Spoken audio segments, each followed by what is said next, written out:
If you can set your watch to anything, it's that Amazon is going to pass another workplace related policy that is decidedly anti-employee. So in this video, we're going to break down why Amazon's workplace policies are getting so much backlash. Hey everybody, and welcome back to my channel. And if you're new here, my name is Brian and I'm a career strategist, an HR professional, and a former Amazon recruiter.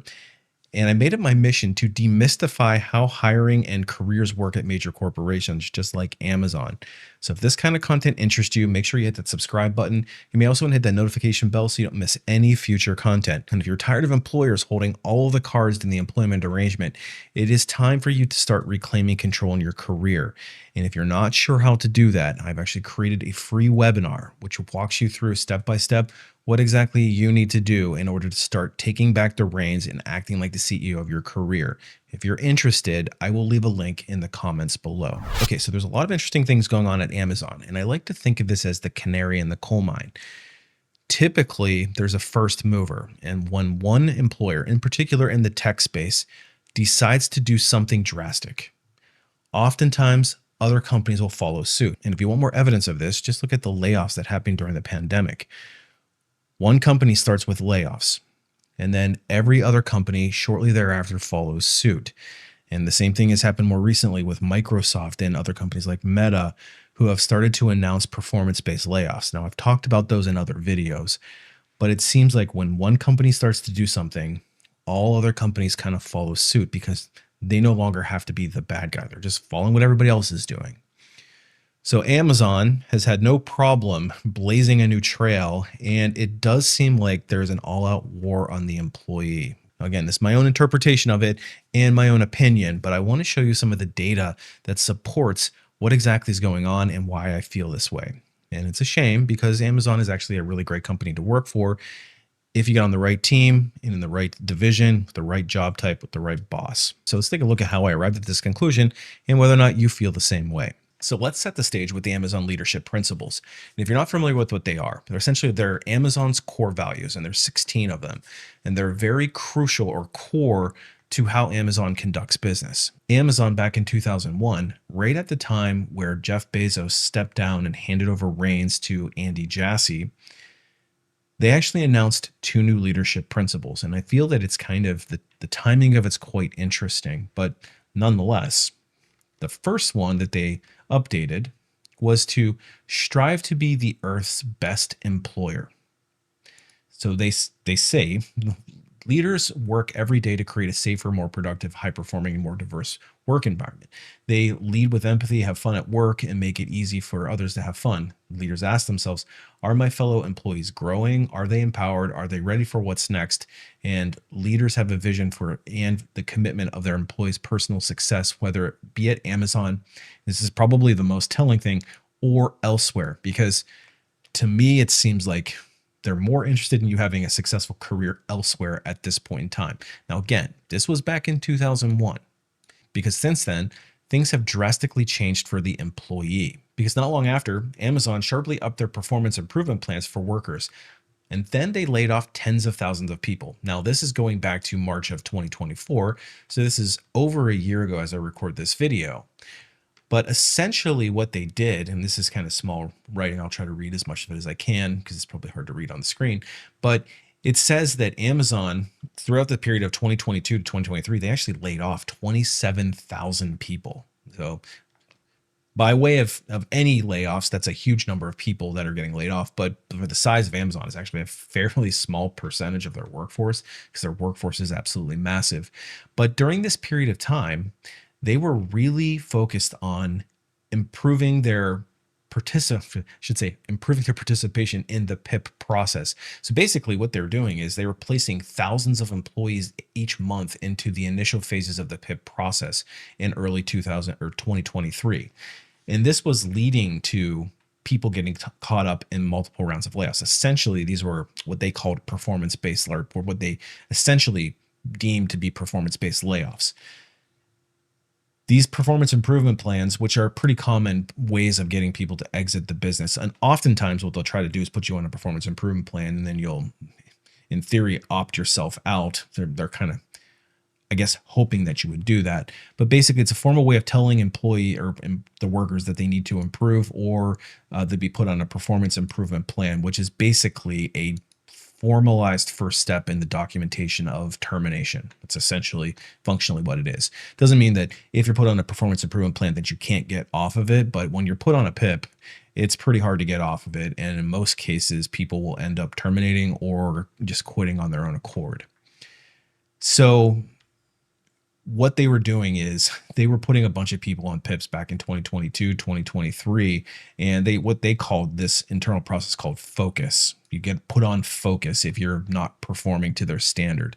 And at the end of the year, once the layoffs had started to commence, upwards of 3,300 staffers a month were being placed on such a plan. But that actually wasn't enough. There's actually a secondary process called a pivot. The pivot is the second stage of the Amazon the performance improvement plan. Essentially, if you're put on pivot, you can just count the days that your days are numbered, essentially. What they were doing is basically incentivizing managers to really look long and hard at their staffs and ask the question, if you were a manager who didn't have enough people on these in your department who had PIPs or were on these focuses, they would gently encourage you to start looking more seriously at your performance problems and starting to manage them out of the business. So this is what happened back in, again, this is in 2024. So this is 2 or 3 years after they're saying, we want to be the world's best workplace. And of course, they start implementing these performance improvement plans and then laying people off. So that's not really tracking with the goal of becoming the world's best workplace. But it gets even worse than that. They actually just rolled out a more strict performance review process, with culture being a key metric. Now, this is in July of 2025. As I record this in 2025, this is a very recent development. So effectively what they're doing is they are leaning harder into their leadership principles to rate employee performance. Now, this is for all employees, not just employees on PIPs, but all employees. And Andy Jassy, the CEO, is really trying to create a more disciplined workforce within the tech space. So starting this year, as I record this, Amazon managers will be using a 3-tiered system to evaluate how effectively corporate employees demonstrate the company's core values to their work. So as part of this trip, Amazon is streamlining their rating scale for 2 criteria, in both performance and potential. And together with how employees use the leadership principles, these factors will determine an overall score for each corporate employee, which then influences your future raises, which we'll talk about that in a second. But also, here we go, the performance improvement plans. So if you don't measure up to the leadership principles that they've set forth, you can find yourself on the growing in popularity performance improvement plans. So basically what they're saying is that it's going to improve our ability to identify top talent and strengthen our culture. But what I read it is they're going to try to get the very best people to the top, which, probably is not a bad thing if you're a good performer. But what that means is it's a very cutthroat environment. And Amazon is already known as a cutthroat environment, especially in the rating system and compensation. You're competing directly with other people for the same pool. And this is only going to continue to make that a much more competitive environment. So there's going to be more discipline. They're starting to really crack down on other aspects of the corporate culture, which we're going to get into. But I wanted to touch on the pay structure. So this also happened in the last several months, is that they are revamping pay structure to favor consistently high-performing employees. And it's a pretty convoluted system, how they've redone it. But essentially what they are doing is they are overhauling, or have overhauled, their compensation model to clearly reward high performers and punish people who they deem to be underperformers, which their definition has expanded pretty drastically.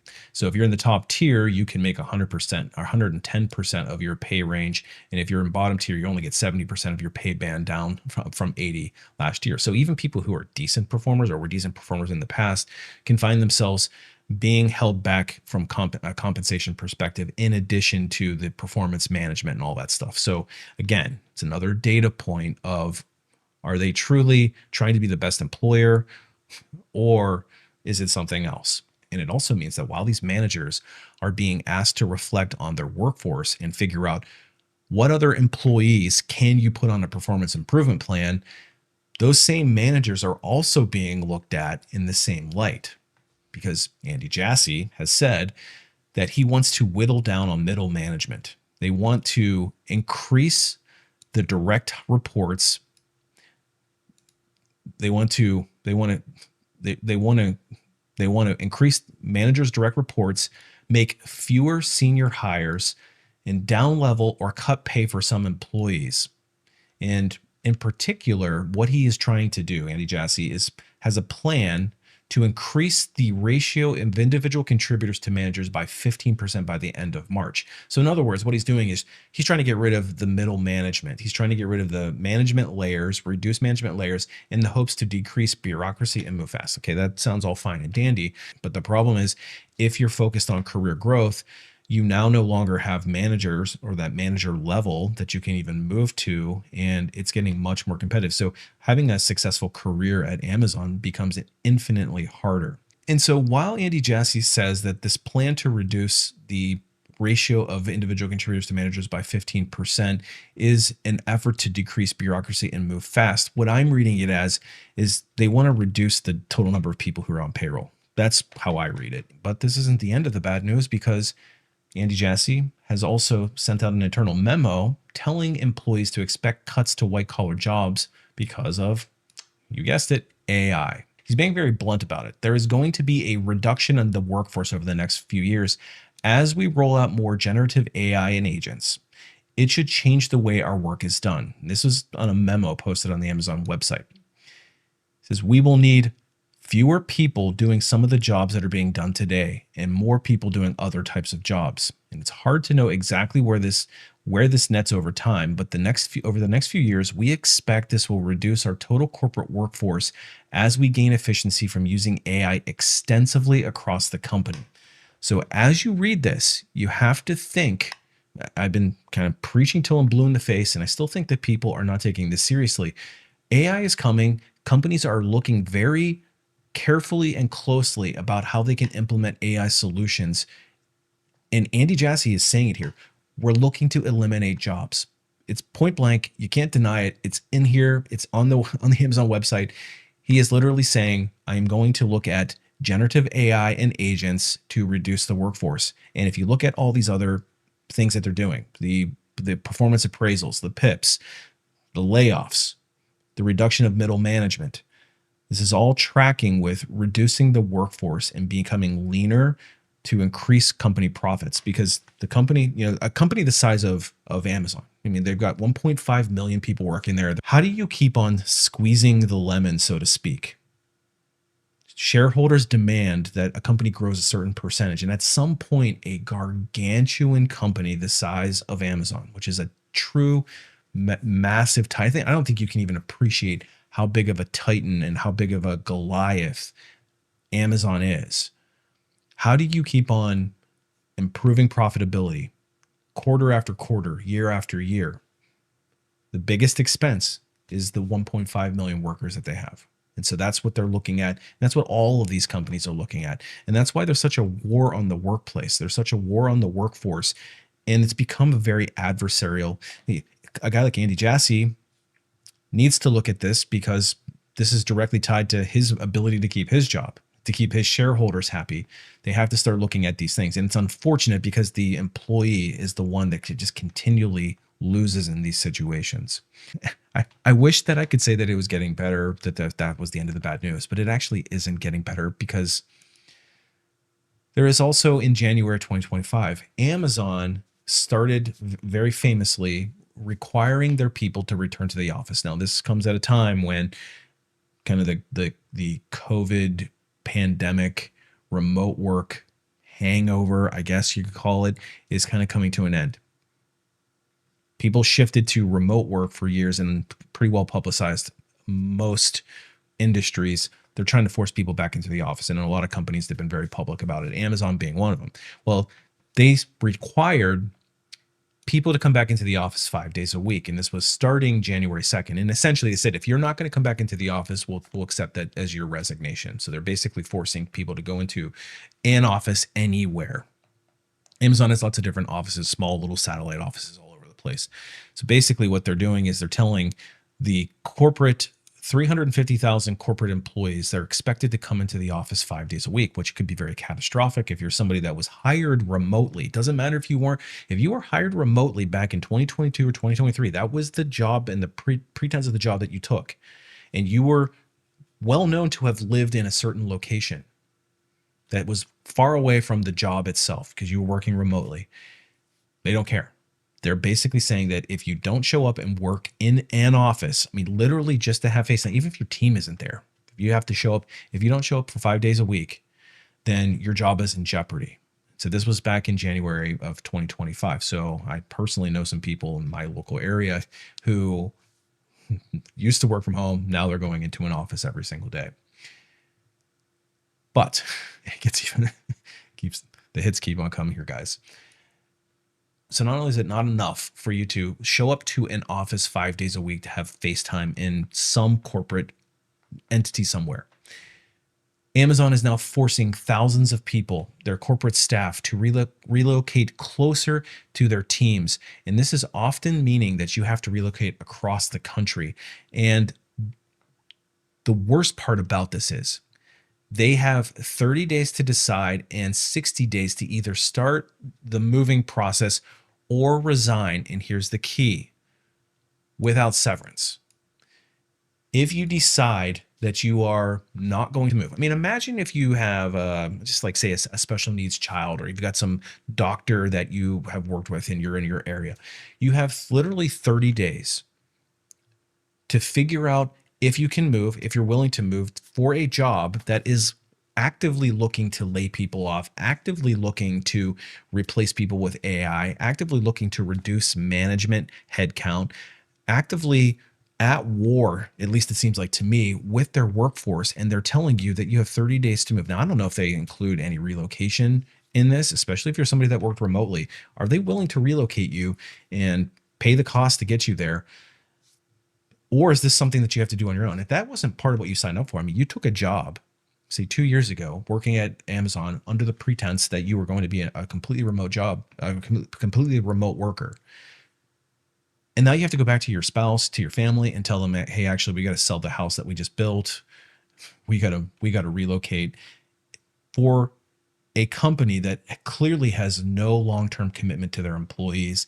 That's a really crappy way to handle it. And again, the 60 days to either start the moving process, you have to check in with your boss and tell them where you are, or you are forced to resign without severance. So essentially, it's functionally just making people quit. That's basically what it's doing. It's functionally making people quit, with the key word here of without severance. They are forcing you to to eliminate your employment, and they get away with not having to pay severance. This is such a crappy policy, and I just don't know how any high performer would stick around in this. Even if you were somebody that already sat in a location that was close to your team, you were considered somebody that was high performing, you're getting your bonuses and all this stuff. How could you look around at the organization, seeing how they're treating most people, and feel comfortable and confident that this is the right fit for you? This is just, to me, is insane. This is like, I don't even recognize the company that I used to work for. But continues to get where, I mean, like literally the hits keep on coming. I could probably have found another 20 articles to go over, but Amazon lays off more staff as AI dominates every department. So they're really doubling down on this. This is July 1st of 2025. And Jassy believes that AI has become a central part of the company's operations, and more employees will need to be laid off. They will need to be laid off. And they're making massive investments in AI over the past few years to automate a lot of in-office and warehouse operations. But what they're saying is, he's stating that with AI automating more tasks, fewer employees are going to be needed to perform the same work. And the most transformational technology in our lifetime is being implemented. And he said this technology will lead to the creation of other kind of jobs, which I do agree with. There's going to be other kind of jobs that will be created. The key for you who is watching this and is worried about this kind of stuff is figuring out how can you pivot into something that is going to be future-proof with the, like I call it, the new economy. Like the new economy is going to emerge. How are you going to pivot? This is something that you actively need to be thinking about. What does it look like in your industry, in your job type? What does work look like in the next 3 to 5 years? Because the change is coming very rapidly, and companies like Amazon are leading the charge. And again, they're first mover. If they decide to do something and they implement it, you can guarantee that everybody else in the industry are going to start copycatting those moves. The fact of the matter is that this stuff is coming, and the CEOs of these major corporations are telling us that this is happening. This is not some chicken little sky is falling type of thing. We have to start taking proactive steps to protect ourselves going forward. So you really need to think about that if you're working, especially in the tech space, but in basically in every industry. It is coming for every job type, my job included. But that isn't it. They're doubling down here. Amazon now uses over 1 million robots. Amazon warehouse. So this isn't just the white collar jobs. This is actually the blue collar as well. Amazon warehouses will still have soon have as many robots as humans. And for employees, the robots will save the physical labor and their repetitive tasks. They'll probably also never call off sick. They'll probably not complain, need to go to the bathroom, need to go take water breaks, not pass out from overwork and sheer exhaustion. Like I've heard horror stories in some of these locations, but there will be fewer people for some jobs that robots can handle. And he's basically saying it's already bearing out. Amazon is averaging 670 employees per facility. So this is like the package handling facilities, which is the lowest number in 16 years. And Amazon has a labor shortage problem in the package handling in their distribution centers. They can't keep people. They run people into the ground. It's known to be a very toxic workplace in that regard. It's very difficult work, lots of turnover. And if they can find ways to automate, it's like the problem of people, those high turnover jobs where people are just saying, screw you, I'm out of here. The problem is that forces employers to look at other options, and a robot doesn't complain. A robot shows up every day. A robot's on time. All those things that are pain points for a company like Amazon. So unfortunately, Amazon does not seem like they are living to their promise of the leadership principle itself of I wonder if in his performance appraisal himself, if Andy's performance appraisal, is he being measured on being the best possible place to work? So I guess on like one hand, you could say, hey, we're a very high performing, high paying employer. If you're at the top 5%, it's like the rarefied air of the workforce, we're really great to work for. But for basically everybody else, I just can't see how it's the best place to work. In fact, it just seems like it's almost like a dystopian nightmare anymore. Again, strictly my opinion, but is this the future of work? And if it is, it's just not a good look. So there you have it. That's what's going on with Amazon. And it leads me to ask the question, do these companies actually hate their employees? Because it seems to me like they're looking for any way possible to increase friction in their workforces to get people to leave on their own accord. So what are your thoughts? And if you've worked at Amazon or maybe one of these other big tech firms, I would love to hear what the culture is actually like, boots on the ground. So leave a comment and let me know what's going on. And again, if you're somebody that's tired of these employers holding all the cards and you're never feeling like you have any advantage at all, check out that free webinar that I've left the link for down in the comments below. And if you need a little bit more help navigating a particularly difficult or tricky career transition, that's actually what I specialize in. And you can check out my website, alifeafterlayoff.com. I offer courses, additional training, and private one-on-one coaching. So if you're interested, you can reach me through there as well. Like always, I'm keeping my ear to the pulse of what's going on in the job market, and I appreciate you watching. We'll see you on the next one.